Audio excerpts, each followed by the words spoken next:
Amém. Esse é o nosso Deus, a quem servimos, a quem adoramos.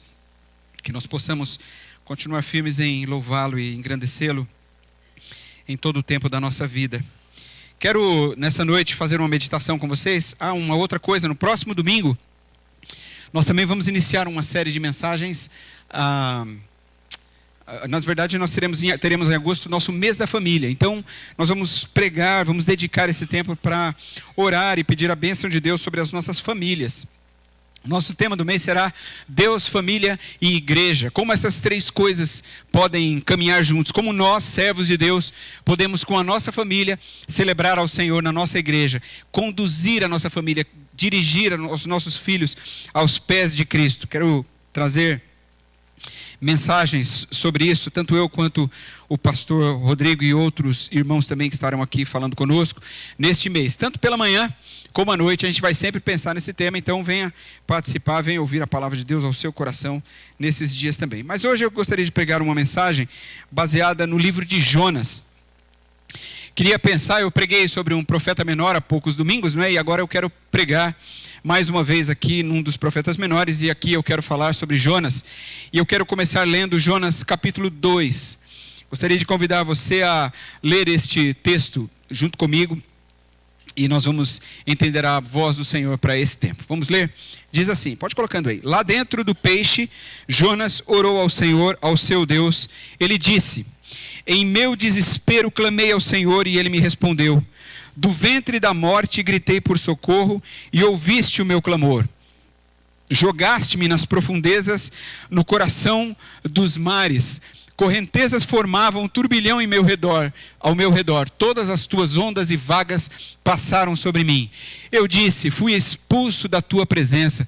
Contudo, olharei de novo para o teu santo templo. As águas agitadas me envolveram. O abismo me cercou. As algas marinhas se enrolaram em minha cabeça.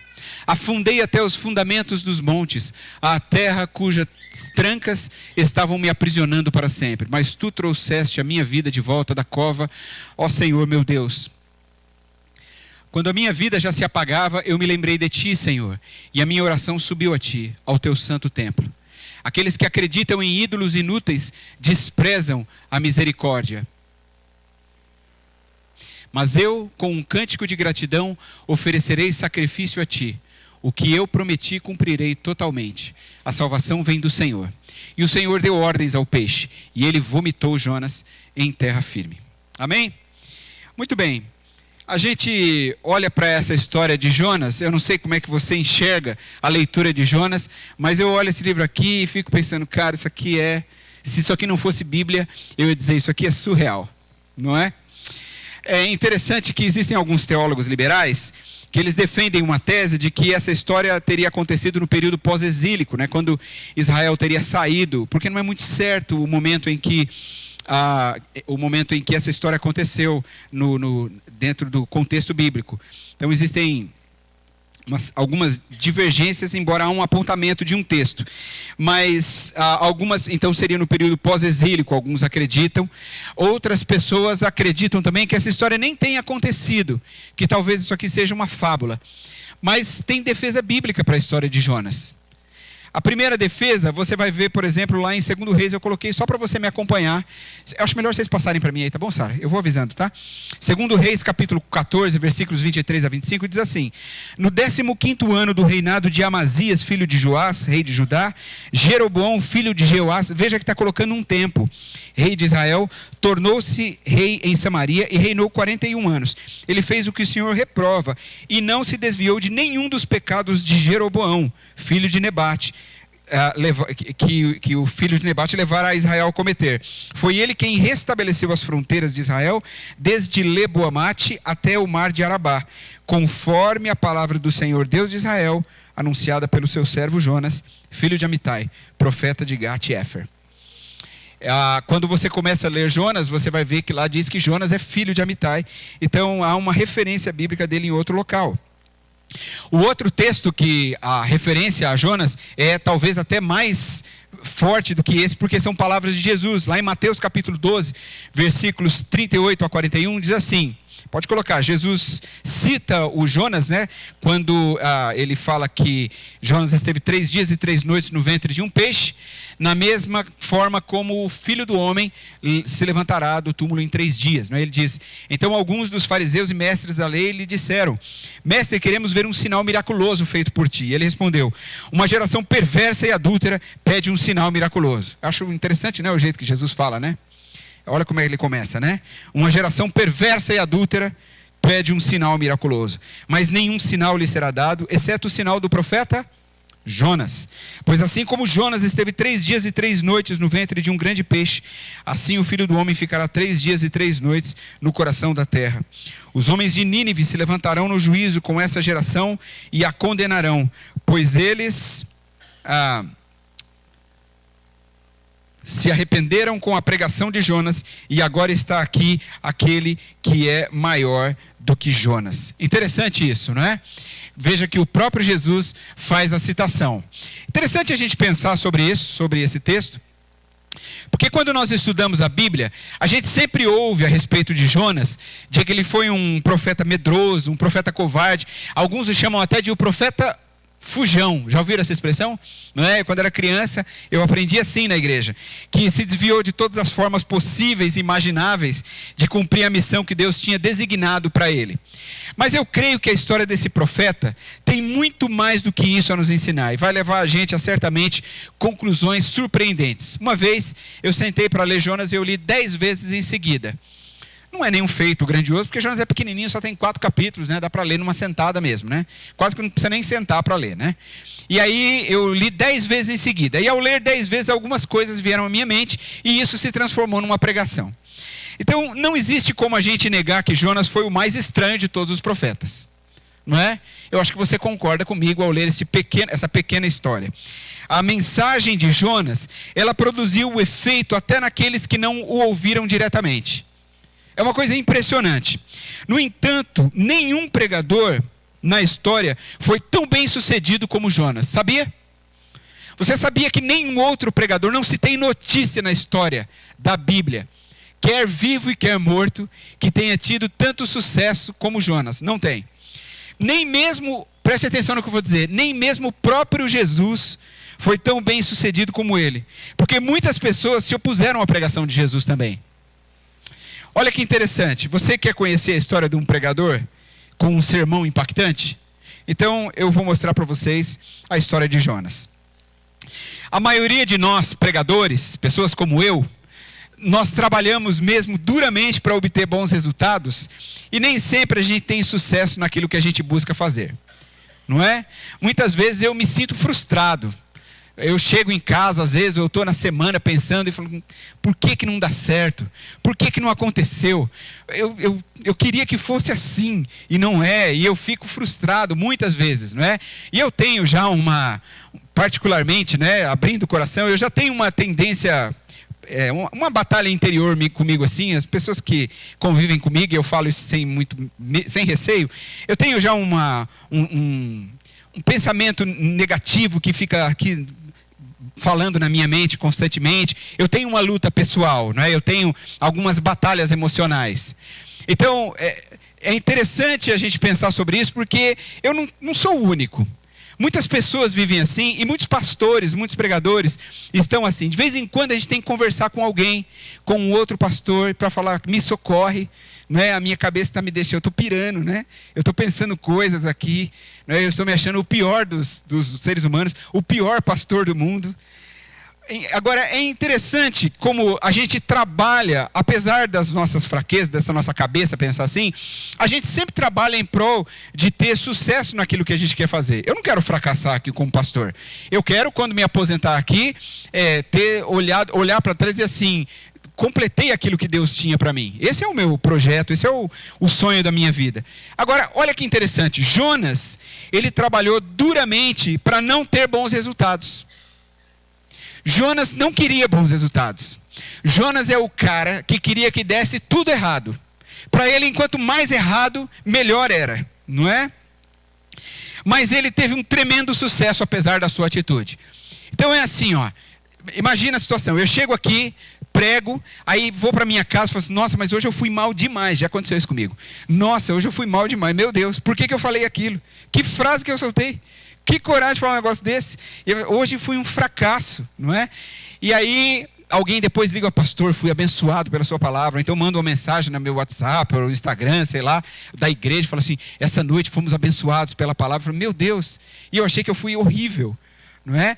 Jonas é o contrário. Jonas, eu vou fazer tudo ruim. Vou chegar lá, vou arrebentar, não é? E vou pregar, eu vou fazer tudo do meu jeito mesmo, não quero nem saber.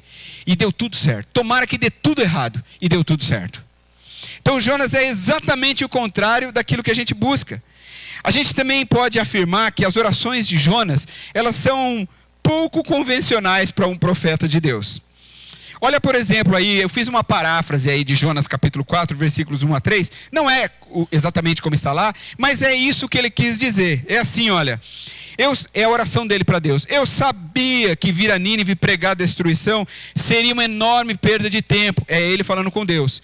Eu tinha certeza que o Senhor é misericordioso demais para destruir uma cidade inteira. Que bobo sou eu de acreditar que o Senhor ia fazer esse Deus cheio de amor.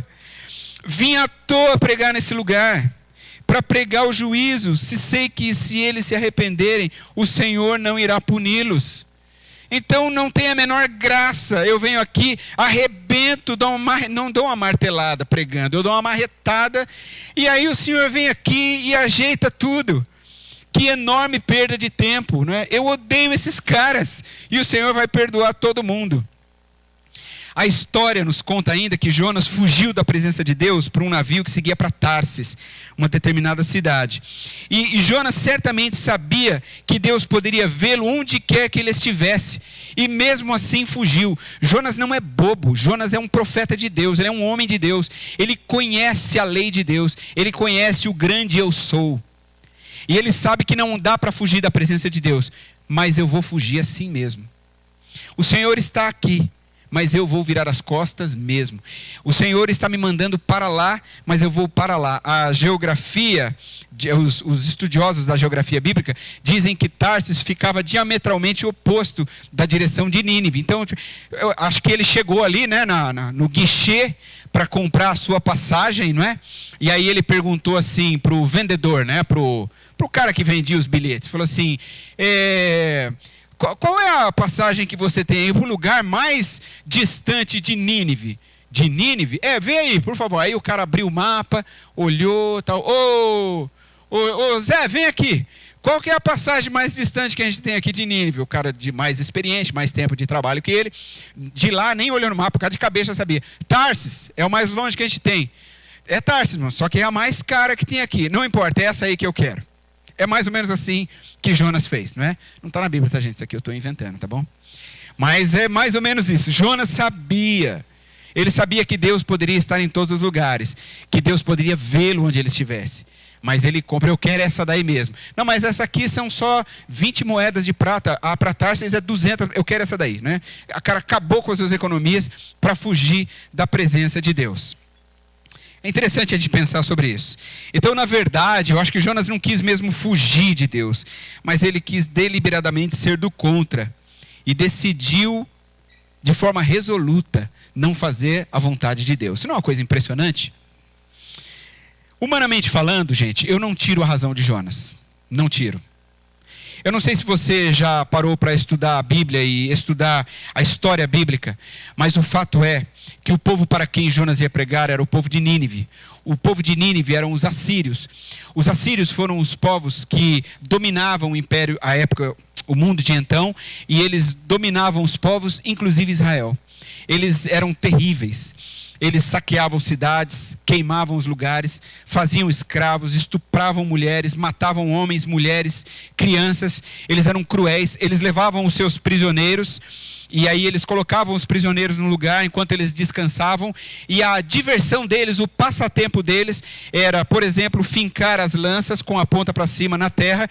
E eles tinham duas formas de se divertir com a morte dos seus prisioneiros. Ou colocando eles aqui, o rosto, aqui no queixo, a lança, e soltando os prisioneiros, ou até mesmo sentando os prisioneiros na lança e descendo eles até a terra, que a lança atravessava todo o seu corpo. É o que eles faziam para se divertir, enquanto eles aguardavam uma próxima batalha, para destruir um outro povo. Esses eram os assírios. Deixa eu falar para você. O que você pensa disso? Qual é a nossa visão humana a respeito disso? Humanamente falando, eu não tiro as razões de Jonas. As razões de Jonas eram realmente consideráveis. Os ninivitas eram cruéis. Eles eram impiedosos com os seus inimigos. E isso certamente despertou no coração de Jonas uma aversão e um ódio absoluto por esses homens. Ele queria ver esses caras destruídos mesmos. Talvez como eu e você também, se estivéssemos no lugar dele, queríamos também. Mas como Deus age dentro de circunstâncias tão adversas, de uma nação tão pecadora, e por meio de um profeta tão rebelde. Como é que Deus faz isso? Eu quero abordar isso para vocês daqui em diante. Olha só, a primeira coisa que eu queria falar aqui é sobre a intervenção de Deus em meio às adversidades humanas. Olha que coisa interessante, pode colocar aí. Em primeiro lugar, a gente olha aqui para os poderosos atributos de Deus que aparecem muito claramente nessa história, e eu vou mostrar isso a vocês. Olha o primeiro aspecto. A primeira coisa, pode pôr, Deus é onipresente. E tentar fugir da presença de Deus é como tentar correr atrás do vento. Esse é o primeiro ensinamento que a gente pode colher aqui desse texto. Então, por diversas formas, como a gente sabe, Jonas tentou fugir da presença de Deus, mas isso nunca foi possível, ele nunca conseguiu. Quando a gente vai para a Bíblia lá no Salmo 143, a gente lê lá, que Davi escreveu, que não há lugar onde nós possamos nos esconder da presença de Deus. Entretanto, há quem veja Deus apenas como um fogo destruidor. Quando nós olhamos para um texto de fugir da presença de Deus, nós temos também uma tendência de pensar assim, olha, Deus vai me pegar na curva, não é? Eu já falei para vocês aqui numa outra pregação sobre aquela canção de terror que a gente aprendeu na igreja quando a gente era criança, Quem está na igreja desde bebê como eu, sabe essa musiquinha de terror que a gente cantava, que é assim, olha, cuidado olhinho que vê, cuidado olhinho que vê, o Salvador do céu está olhando para você, cuidado olhinho que vê. Você acha que é só isso?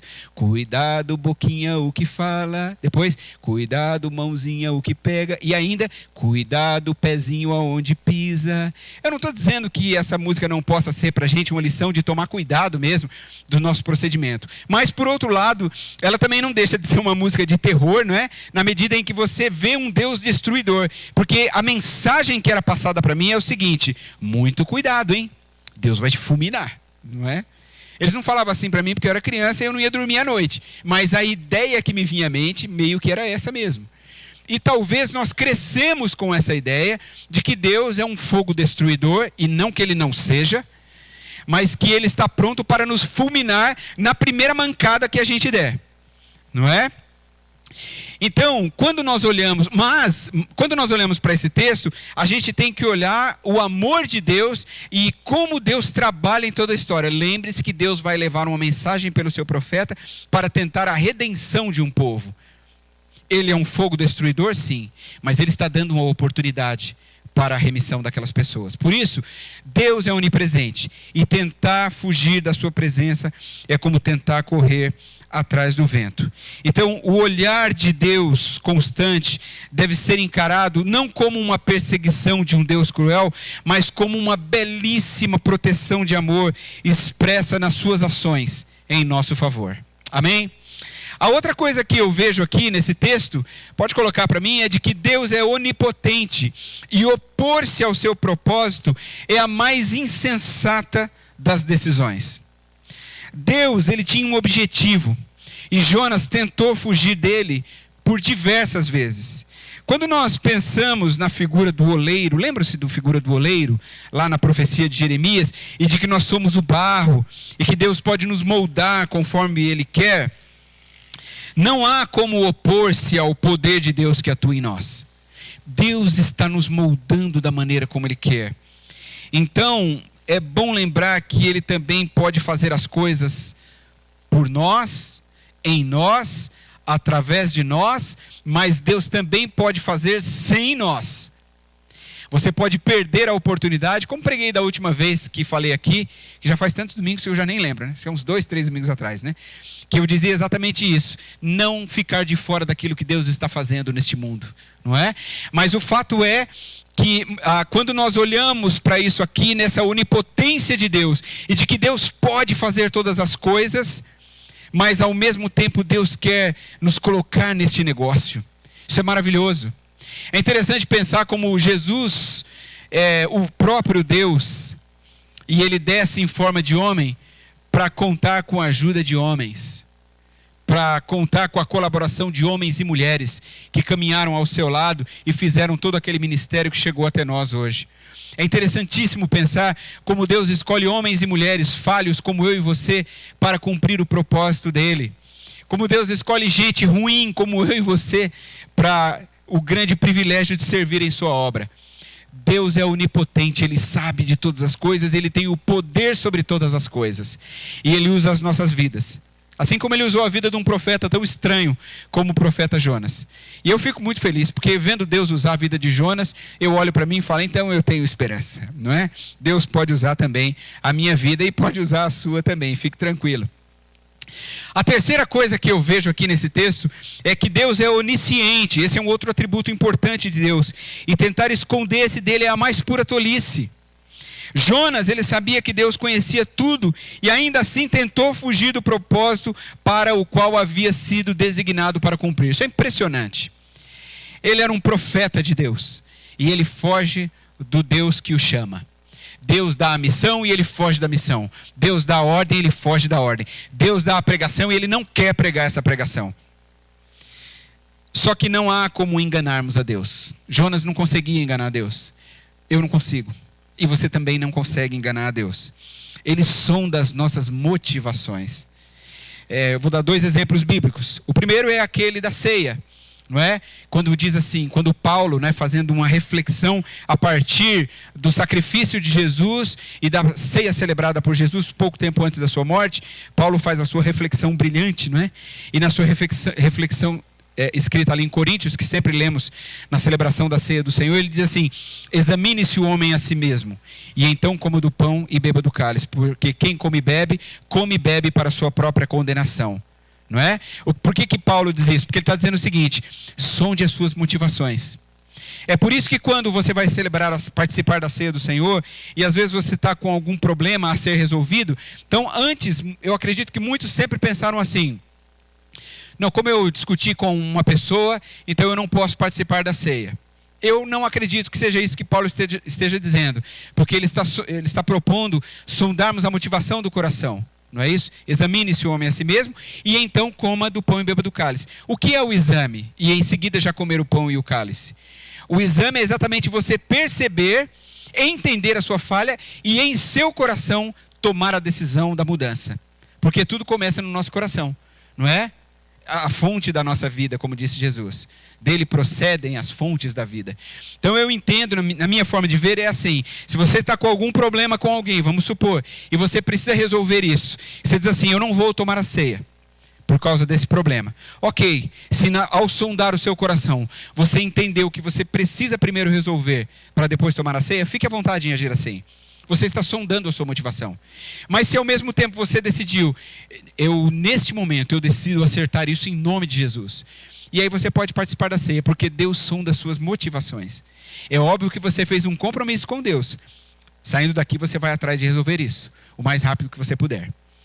Percebe? Um outro exemplo bíblico é o de João, né? Quando ele diz lá em 1 João 4,20, ele diz assim: se alguém afirmar eu amo a Deus, mas odiar o seu irmão, é mentiroso, pois quem não ama o seu irmão, a quem vê, não pode amar a Deus a quem não vê, está vendo? Então, percebe como é sondar a motivação? Então está muito relacionado a isso. Eu amo a Deus, mas eu odeio pessoas, eu odeio aquele meu parente, eu odeio aquele irmão da igreja, eu não suporto estar no mesmo ambiente que tal pessoa. Então é bom você sondar sondar o seu próprio coração, porque Deus sonda você dá uma examinada no seu coração, porque Deus sonda as suas motivações. Então é a isso que nós estamos nos referindo aqui. Deus é onisciente e tentar esconder-se dele é a mais pura tolice. Deus sabe o que a gente pensa. Deus sabe o que vai no nosso coração, na nossa mente, no nosso interior. Então, Deus não está interessado nos nossos atos de bondade, na nossa coreografia diária. Deus não está interessado nela. Deus sonda a nossa motivação. É por isso também que Jesus conta aquela parábola do homem que falou: eu dou esmola, eu dou dízimo, eu faço isso e aquilo. E aquele outro diz assim: ser propício a mim que sou pecador, né? Prostrado, ele diz assim: Deus, olha, eu não sei nem que palavras dizer em minha oração. E aí Jesus pergunta: vocês acham, caras, quais desses dois que você acha que Deus ouviu? E é óbvio que eles vão dizer: ele ouviu daquele que estava prostrado, dizendo: eu não sei nem o que orar. Por quê? Porque Deus é onisciente e Ele sonda as nossas motivações. Não olhe isso como um peso para você. Não olhe isso como algo mal. Olhe isso como bênção. Que Deus olha para dentro de nós. Eu posso escancarar o meu coração para Deus e dizer para Ele todas as coisas que vão lá dentro. Dizer até quando eu estou indignado e estou com dificuldades de, por exemplo, perdoar. Com dificuldades de voltar a alguma coisa. Coloque isso diante de Deus e deixe Ele trabalhar. Deus está preocupado Deus está interessado na sinceridade do nosso coração. Ele é onisciente e não tem como você esconder os seus pensamentos dele. Jonas sabia, ele tentou pelas atitudes, mas as suas atitudes não tinham como esconder o que ia por dentro dos seus sentimentos. Em algum momento, os seus sentimentos explodiram nas palavras que ele fala com Deus. Agora eu quero falar uma outra coisa para você. A resposta de Deus às fugas humanas. A primeira coisa importante a afirmar é a de que Deus tem ouvidos atentos para ouvir as nossas orações. Graças a Deus por isso. Deus ouve as nossas orações. Todas as nossas orações. Até aquelas onde falamos palavras erradas.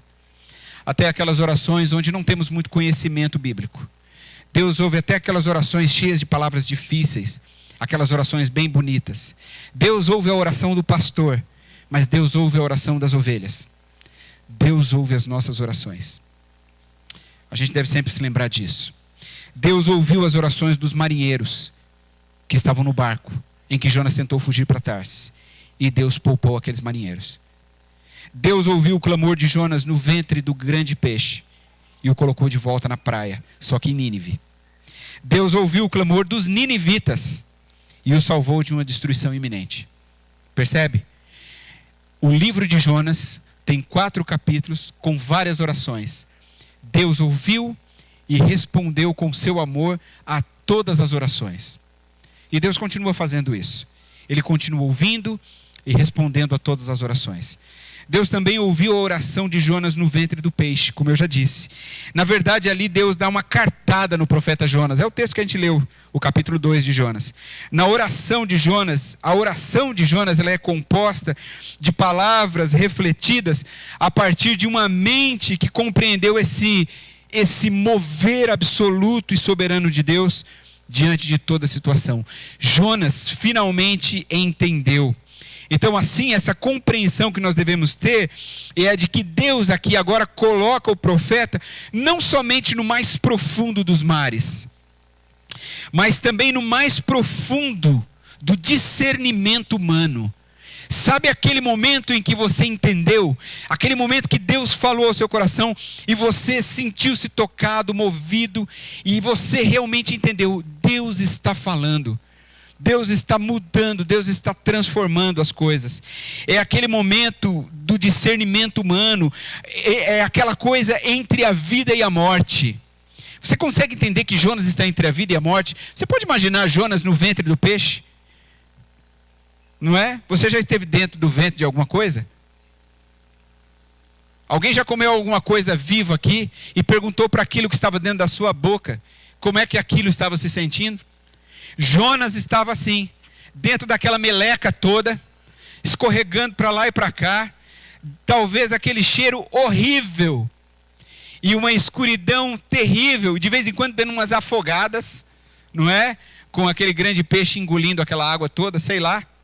E lá está o Jonas, tentando se equilibrar dentro do grande peixe. Quando eu penso nisso, eu me lembro de quando criança, me deram um desenho para pintar lá no departamento infantil, onde havia o Jonas, um banquinho, uma mesinha, o Jonas ali orando assim, e claro, uma velinha acesa para ele poder enxergar, porque não dá para o escurão assim, né?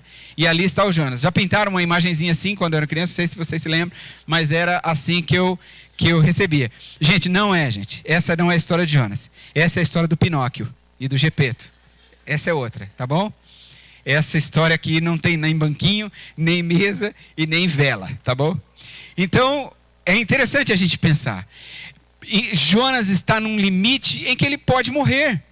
Se o peixe o mandar para o intestino, se o peixe jogar ele ali na profundeza do mar, e ali, né, o nosso corpo não resiste à pressão ali no fundo da água, e ele poderia arrebentar todo.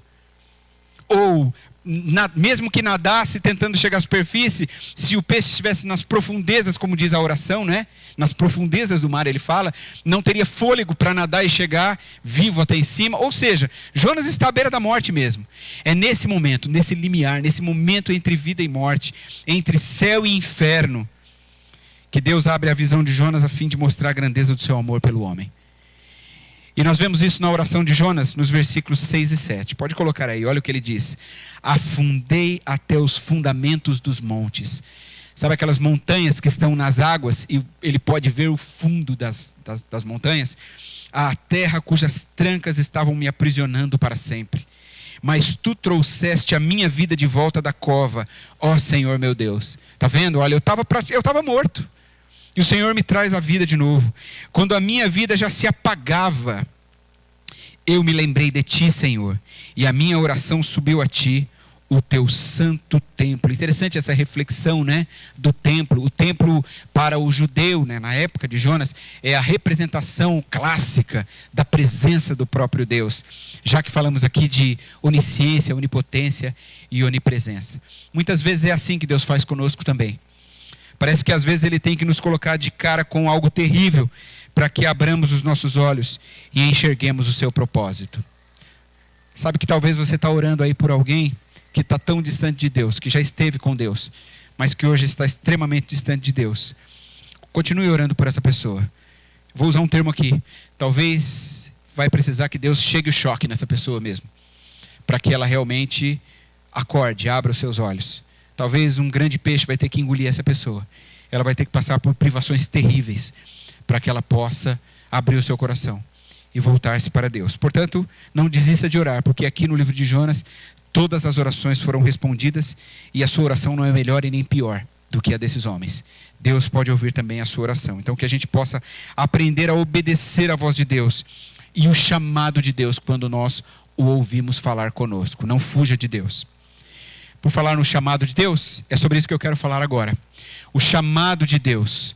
Nós fomos feitos para um propósito. Então, finalmente, eu creio que o ponto mais intrigante dessa história é pensarmos o porquê de Deus ter insistido tanto num profeta com a natureza, com o temperamento de Jonas, para uma missão de pregar aos ninivitas. Eu já teria desistido se eu fosse Deus. Eu ia falar, esse cara aí não dá não, vou escolher outro, esse aí está muito difícil, muito complicado, não é? Por que Deus insistiu tanto em Jonas para o cumprimento dessa missão? Você já parou para pensar nisso?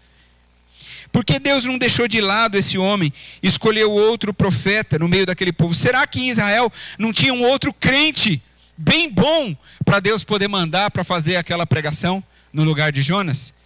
A primeira coisa a que devemos atentar é a de que Jonas foi o único profeta do Antigo Testamento enviado a pregar aos gentios. Já parou para pensar nisso? Jonas foi o único profeta que pregou aos gentios.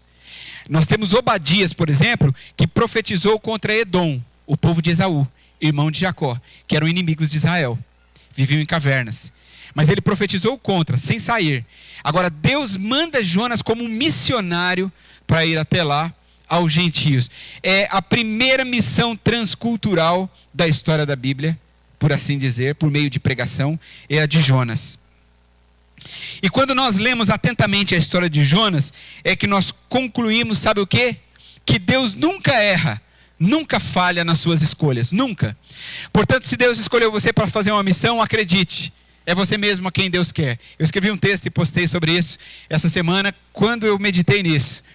Deus escolheu você para alguma coisa, é porque não tinha outro mesmo, era você. Deus está capacitando você para isso. Por pior que possa parecer, por pior que Jonas pudesse parecer, por mais rebelde que Jonas tenha sido, olha só, Jonas resolvia a parada onde quer que ele fosse. Jonas é um profeta extraordinário. Vejamos, por exemplo, aqui o episódio do barco que ia para Tarsis. Em meio à tempestade, não é? Quando os marinheiros lançam sorte, não sei como é que pode chamar isso de sorte, não é? Está lá no texto. Ela cai sobre Jonas. Joga os dados lá, sei lá como é que eles fizeram, Dunité, Joquempô, 2 ou 1, eu não sei como é que foi isso, mas de alguma maneira a sorte caiu sobre Jonas. Que sorte, hein? Então ele, pronta e estranhamente, quando isso acontece, imediatamente o mar, eles jogam Jonas no mar, e quando isso acontece, o mar se acalma. Mas não foi assim, Jonas relutando, não, por favor, um pega por uma perna, outro pega pela outra. Não foi assim. Jonas falou assim, gente, eu tenho a solução para isso aí, certo? Vamos ver o texto? Então, pegaram Jonas e o lançaram ao mar enfurecido, e este se aquietou. Ao verem isso, os homens adoraram ao Senhor com temor, oferecendo-lhe sacrifício e fazendo-lhe voto. Sabe o que eu acho interessante? A pregação de Jonas. A gente não leu porque o texto é longo, mas lá atrás ele vai falar assim, gente, olha, a sorte caiu nesse Jonas, não é? Quem é o Jonas? Jonas, eu sou o Jonas, né? O cara se oferece já, né? Já é estranho, né? Sou eu, Jonas, não é? Mas a gente vai jogar, é por causa de você que está acontecendo. Diz assim, é por causa de mim mesmo. É assim, gente, olha, a verdade é a seguinte, eu sou hebreu. Se você ler o texto, ele diz assim, olha, eu sou hebreu, e eu sirvo ao Deus do céu e da terra, e eu desobedeci à voz dele, e é por isso que eu estou aqui. Então faz o seguinte, me lancem ao mar, vocês não vão pagar pelo meu pecado, e Deus vai acalmar tudo isso aqui. E os homens lançam ele no mar, e Deus acalma o mar, e os homens prestam culto a Deus, e oferecem sacrifícios ao Deus do céu e da terra, o Deus do hebreu Jonas. Isso não é extraordinário? Uma mensagem desse tamanhozinho, eu fico aqui 40, 50 minutos pregando, o Jonas falou 2, 3 palavras e resolveu. Jonas resolve a parada onde quer que ele vá. Vamos ver um outro movimento aqui, um outro momento do texto. A história nos mostra que Nínive era uma cidade muito grande, que a pé um homem levaria 3 dias para percorrer a cidade toda. Isso está em Jonas 3:3. Entretanto, a história nos conta que Jonas percorreu a cidade de Nínive por apenas um dia. Ele andou tudo? Não andou tudo. Andou só um dia. Não tinha redes sociais para espalhar a mensagem dele, né, para ele adquirir mais seguidores. Era na voz mesmo e na caminhada mesmo. Era na sandália e no gogó mesmo, não é?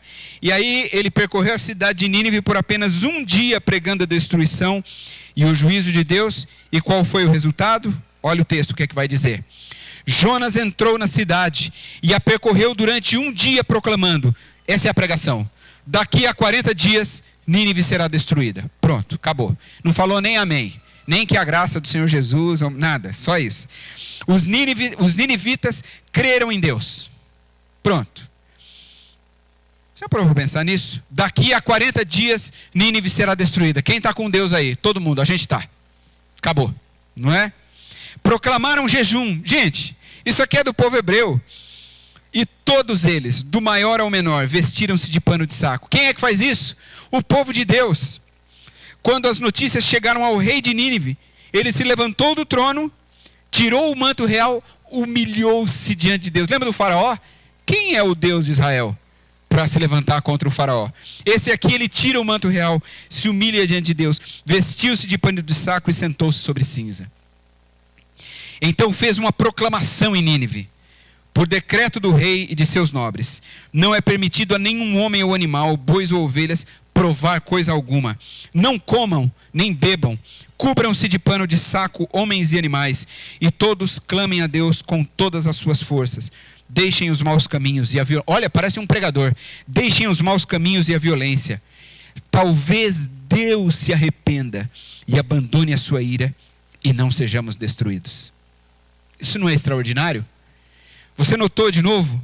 O texto conta que todos, inclusive o próprio rei, converteram-se ao Deus de Israel.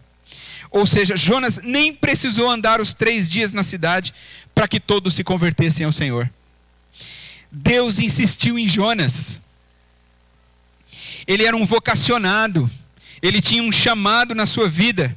Jonas era um homem especial e certamente sabia do Deus a quem servia. Jonas sabia quem era o seu Deus. E eu fico pensando que talvez, quem sabe aí é que está a nossa falha. Não estamos conhecendo o nosso Deus como deveríamos conhecer. Hoje pela manhã o Tiago falou sobre isso aqui. Conhecer e prosseguir em conhecer a Deus. Será que nós estamos conhecendo Deus como deveríamos? Evidentemente o poder transformador está no Evangelho. Mas Deus tem chamado a cada um de nós para a proclamação desse Evangelho. E Ele quer fazer a sua obra através de nós. Então saiba que para Deus não existe gente sem jeito. Não existe. Não pense que esse ou aquele não serve para a obra. Não pense que você não serve para a obra por causa das suas deficiências. Não pense. Todos nós fomos chamados e Deus molda e usa todos quem Ele quer usar. A nossa parte é dar espaço, é dizer sim, é entregar-se de corpo e alma ao serviço de Deus. Quantas vezes nós agimos como o profeta Jonas, fugindo da vontade de Deus, tentando sair da sua presença?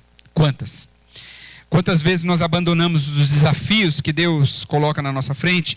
Quantas vezes nós deixamos de renunciar àquilo que Deus nos pede que renunciemos e que abandonemos e passamos a correr no sentido totalmente contrário, no sentido oposto, fazendo as coisas da nossa própria maneira e deixando Deus de lado? Então, o meu apelo a você é que essa é a hora de você mudar a sua forma de pensar e agir e ouvir mais a voz de Deus. Dar os passos, mas sempre ouvindo a voz de Deus. E aí então, eu quero falar uma última coisa a vocês aqui, que é sobre o que eu chamo de o coração missionário de Deus. Agostinho, Lutero, outros escritores contemporâneos, para eles a história de Jonas ressalta o interesse missionário de Deus, cujo amor e misericórdia não se limitavam tão somente aos judeus. Eles falam isso. Assim como Deus usou Jonas para levar sua mensagem àqueles povos pagãos, Deus quer continuar nos usando para a expansão do evangelho do reino às pessoas em todos os lugares do mundo. Deus continua e quer continuar fazendo isso. A salvação é uma dádiva obtida pela fé e não pelas obras. Você sabe disso. O povo de Nínive era pagão, era sanguinário, era extremamente idólatra. É claro que pelas obras eles jamais seriam salvos. Eles eram terríveis. Para eles não tinha esperança nenhuma, mas Deus demonstrou o seu amor por eles. De que forma? Enviando o seu profeta. É por isso que Jonas conclui assim a sua oração feita dentro do grande peixe. A salvação vem do Senhor. Isso é praticamente evangelístico. A salvação vem do Senhor. O método de Deus para salvar a humanidade não mudou. A salvação não é resultado do que o homem faz para Deus, mas do que Deus fez pelo homem. A salvação é gratuita, mas não é barata. Custou o sangue do seu Filho, do Filho de Deus, Jesus Cristo, nosso Senhor. É por isso que nós estamos aqui nessa noite. É por causa dele e para ele. Quero concluir a minha meditação aqui, destacando 2 pontos, que acho que ressaltam a obra missionária no mundo do ponto de vista divino. A primeira coisa é que a rebeldia humana jamais pode frustrar os planos de Deus. Jonas, ele acabou cumprindo a ordem que foi designada a ele, mas ele não mudou as suas atitudes, não é? Mesmo assim, a sua rebeldia não frustrou os planos de Deus. Lembre-se que Jonas ficou muito indignado e ele sentou num monte, foi a um monte, ficou de longe para ver de camarote a cidade ser incendiada e destruída. Então, para ele seria uma glória ver aquilo tudo sendo destruído, bem feito, para esse povo todo, Quem sabe com vontade até de fazer uma banana, desculpa, mas eu acho que é o que ele queria fazer, Bem feito, vocês mereciam isso, olha o que vocês fizeram, está vendo como é bom fazer com os outros? Até ali, Jonas está ainda indignado. E aí Deus vai conversar com ele, mas a gente chega aqui. Jonas acabou cumprindo a ordem que foi designada, mas as suas atitudes não mudaram. Mesmo assim, a rebeldia dele não frustrou os planos de Deus. Eu lembro de Jó 42:2. Pode colocar aí, quando Jó diz assim: eu sei que podes fazer todas as coisas, nenhum dos seus planos pode ser frustrado. Esta é a oração de Jó, bem diferente da oração de Jonas, não é? Então fique sabendo que Deus vai cumprir os seus planos com você, sem você ou apesar de você. Eu não gostaria de estar assim. Eu gostaria de estar envolvido. Eu quero estar envolvido nos planos de Deus. E eu quero que você também esteja. Amém? E a segunda coisa que eu quero dizer a você é que a graça de Deus é sempre muito maior que o pecado da humanidade. O pecado dos ninivitas havia subido ao céu. E ainda assim a misericórdia de Deus foi maior do que as transgressões daquele povo. Não é interessante pensar que o pecado deles foi tão tremendo que chegou até Deus nas alturas. Mas de Deus não passa. A misericórdia de Deus é muito mais alta, muito maior do que o pecado da humanidade. Então o mesmo Deus que restaurou o profeta rebelde, salvou aqueles ímpios ninivitas da morte iminente, da destruição que estava por vir. É por isso que é Deus quem termina o livro com uma pergunta a Jonas. Ele diz assim: Nínive tem mais de 120 mil pessoas que não sabem nem distinguir a mão direita da esquerda, além de muitos rebanhos. Não deveria eu ter pena dessa grande cidade? Não é impressionante como Deus olha, como Deus fala com Jonas? Jonas está reclamando nesse momento porque uma aboboreira, não é? É uma aboboreira?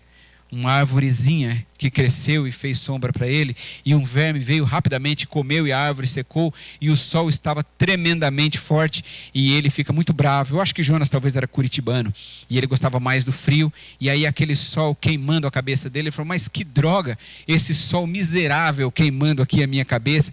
E Deus disse para ele assim: você está preocupado com isso? E eu estou olhando para 120 mil pessoas que não sabem nem dizer. O pecado cegou a mente desses homens. E a minha misericórdia está alcançando o coração de todos eles. Esse é o nosso Deus. E esse é o seu grande amor por nós. O fato é que Deus nunca rejeita um coração quebrantado.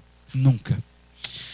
Pensando assim, para que o mundo de hoje seja transformado, para sermos voz profética para o nosso tempo, a gente precisa crer na mensagem que nós pregamos. Estou convencido que nós precisamos crer na mensagem que pregamos. Eu acho que esse é o ponto central. Eu acho que aqui é que está o cerne de toda a história. O Jonas tinha plena convicção na mensagem que ele pregava. Ele vai pregar indignado, porque ele sabe que Deus é perdoador. E de que Deus pode fazer coisas inimagináveis. Ele tem uma convicção disso que talvez eu e você não temos. Porque mesmo ele não querendo, ele tem a convicção: eu não quero isso, mas eu sei que Deus é assim, eu creio no meu Deus, e eu sei que Ele age assim. E eu vou pregar, e Ele vai fazer diferente, porque Deus não está movido pelo que eu sou, ou pelo que eu penso. Eu sou apenas o instrumento que Ele vai usar para agir com a sua graça e a sua misericórdia sobre esse povo. Isso não é extraordinário?